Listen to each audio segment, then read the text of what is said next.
আজকে যে লোকেশনটা দেখাচ্ছি এই লোকেশনটা হলো পাতিবিল। লোকেশনটা দেখেন কত সুন্দর, এই গরম আবহাওয়ার জন্য লোকেশনটা খুব সুন্দর লাগবে। লোকেশনটা একটু ঘুরায় দেখায়, ঠিক আছে? দেখেন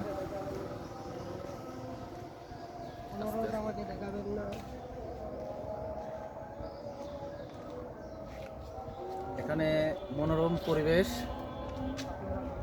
পাশে পুকুর, বিঘাকে বিঘা পুকুর আছে, এখানে বগ আছে, পাখি আছে, সবাই কাজ কাম করছে। আসলে দৃশ্যটা দেখার মতো।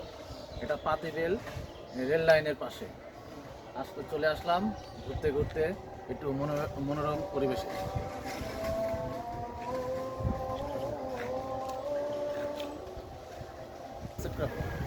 Okay sir.